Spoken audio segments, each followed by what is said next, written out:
नमस्कार। आज हम बात कर रहे हैं सीपी राधाकृष्णन की। जी, जिन्हें एनडीए ने मतलब राष्ट्रीय जनतांत्रिक गठबंधन ने उपराष्ट्रपति पद का उम्मीदवार घोषित किया है। हाँ, और हमारे पास जो जानकारी है वो अलग-अलग समाचार स्रोतों और बयानों पर आधारित है, खासकर 17 अगस्त की घोषणा के आसपास। बिल्कुल। और हमारी कोशिश रहेगी कि श्री राधाकृष्णन की उम्मीदवारी, उनकी पृष्ठभूमि, इस पर प्रधानमंत्री की क्या प्रतिक्रिया रही, एनडीए की क्या रणनीति दिखती है और विपक्ष क्या सोच रहा है, इन सब पर बात करें। सही। तो शुरू करते हैं इस घोषणा से, जिसने राजनीतिक गलियारों में काफी हलचल मचाई। 17 अगस्त 2025। हाँ, नई दिल्ली में भाजपा संसदीय बोर्ड की बैठक हुई थी। जी, और इसमें प्रधानमंत्री मोदी, जेपी नड्डा जी, अमित शाह, राजनाथ सिंह, मतलब सारे बड़े नेता मौजूद थे। और वहीं पर ये नाम सामने आया, सीपी राधाकृष्णन, जो अभी महाराष्ट्र के राज्यपाल हैं। अच्छा, सीपी राधाकृष्णन, इनके बारे में थोड़ा और बताएं। 67 वर्ष के हैं, तमिलनाडु से आते हैं जी, और भाजपा के काफी अनुभवी नेता माने जाते हैं। और उनकी पृष्ठभूमि वो आरएसएस यानी राष्ट्रीय स्वयंसेवक संघ से भी जुड़ी हुई है। अच्छा। और दिलचस्प बात यह है, जैसा आपने कहा, उनका राजनीतिक जीवन बहुत पहले शुरू हो गया था, सिर्फ 16 साल की उम्र में, जनसंघ के साथ। 16 साल की उम्र में?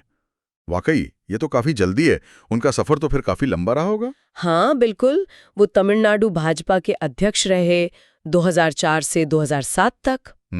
फिर कोयम्बटूर से 2 बार लोकसभा सांसद भी चुने गए, 1998 और 1999 में। हाँ, और संसदीय समितियों में भी काम किया है उन्होंने, जैसे कपड़ा मंत्रालय और वो स्टॉक मार्केट स्कैम वाली जांच समिति भी थी। जी, और उन्होंने एक क्या कहते हैं 93 दिन की रथ यात्रा भी की थी। अच्छा, किस मुद्दे पर थी वो यात्रा? उसमें कई मुद्दे थे, जैसे नदी जोड़ो परियोजना, आतंकवाद का विरोध और समान नागरिक संहिता भी। ओके, तो राजनीतिक अनुभव तो काफी है। प्रशासनिक अनुभव कैसा रहा है? प्रशासनिक अनुभव भी काफी है। वो झारखंड के राज्यपाल रहे हैं। हाँ, 2023-24 में। जी। फिर तेलंगाना और पुडुचेरी का अतिरिक्त प्रभार भी संभाला उन्होंने कुछ समय के लिए। अच्छा, मार्च से जुलाई 2024 तक। हाँ। और अभी 31 जुलाई 2024 से वो महाराष्ट्र के 24वें राज्यपाल हैं। सही। व्यक्तिगत जानकारी में वो तमिलनाडु के तिरुपुर से हैं और बिजनेस एडमिनिस्ट्रेशन में डिग्री है। और खेलों के भी शौकीन हैं, जैसे टेबल टेनिस, दौड़, क्रिकेट, वॉलीबॉल। अच्छा, एक और महत्वपूर्ण बात सामने आई है कि वो दक्षिण भारत से उपराष्ट्रपति पद के लिए नामित होने वाले पहले अन्य पिछड़ा वर्ग मतलब ओबीसी नेता हैं। जी हाँ, ये एक अहम पहलू है। और प्रधानमंत्री मोदी ने भी उनकी उम्मीदवारी का काफी जोरदार समर्थन किया है ना? बिल्कुल। प्रधानमंत्री ने एक्स पर मतलब ट्विटर पर लिखा भी, उन्होंने उनके समर्पण, विनम्रता और बुद्धिमत्ता की प्रशंसा की। खास तौर पर तमिलनाडु में उनके जमीनी काम का जिक्र किया और राज्यपाल के तौर पर आम लोगों की चुनौतियों पर उनके ध्यान को सराहा। और ये भी कहा कि उनका विधायी और संवैधानिक ज्ञान उन्हें एक प्रेरक उपराष्ट्रपति बनाएगा। जी, उनका यही मानना है। चलिए अब थोड़ा इस चयन के पीछे की रणनीति को समझते हैं। एनडीए की क्या सोच दिख रही है? देखिए, एनडीए की पहली कोशिश तो लग रही है कि ये चुनाव निर्विरोध हो जाए। अच्छा। हाँ, जेपी नड्डा जी ने कहा भी है कि विपक्ष से संपर्क साध रहे हैं, राजनाथ सिंह जी समन्वय कर रहे हैं। सुनने में आया कि राजनाथ सिंह जी ने मल्लिकार्जुन खड़गे जी से बात भी की है। जी हाँ, संपर्क साधा गया है और किरण रिजिजू जी को चुनाव एजेंट नियुक्त किया गया है। और सहयोगी दलों का रुख क्या है? शिवसेना, एनसीपी वगैरह? हाँ, शिवसेना का शिंदे गुट, एनसीपी का अजित पवार गुट और जीतन राम मांझी जी, इन सब ने अपना समर्थन जाहिर किया है। तो रणनीतिक तौर पर ये जो तमिलनाडु कनेक्शन और ओबीसी पहचान है, इसका क्या मतलब निकाला जाए? कड़ मजबूत करने की कोशिश के तौर पर देखा जा रहा है। वहाँ 2025 में विधानसभा चुनाव भी हैं। हाँ, ये तो है। तो उनका तमिलनाडु का होना और ओबीसी समुदाय से आना, ये दोनों बातें महत्वपूर्ण हैं। ये शायद सिर्फ तमिलनाडु तक ही सीमित नहीं, बल्कि राष्ट्रीय स्तर पर भी ओबीसी समुदाय को एक संदेश देने का प्रयास हो सकता है। ये दिलचस्प है।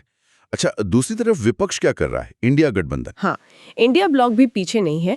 वो एक संयुक्त उम्मीदवार उतारने की तैयारी में है। अच्छा, कोई बैठक वगैरह हुई है? जी, 18 अगस्त को मल्लिकार्जुन खड़गे जी के कार्यालय में एक बैठक तय थी इस पर चर्चा के लिए। तो मतलब मुकाबला होगा, भले ही संख्या बल एनडीए के पक्ष में दिख रहा हो। हाँ, लगता तो यही है। उनका उद्देश्य शायद यही है कि एनडीए के पास भले ही नंबर ज्यादा हों, लेकिन चुनाव लड़कर एक राजनीतिक संदेश दिया जाए। चुनावी गणित क्या कहता है वैसे?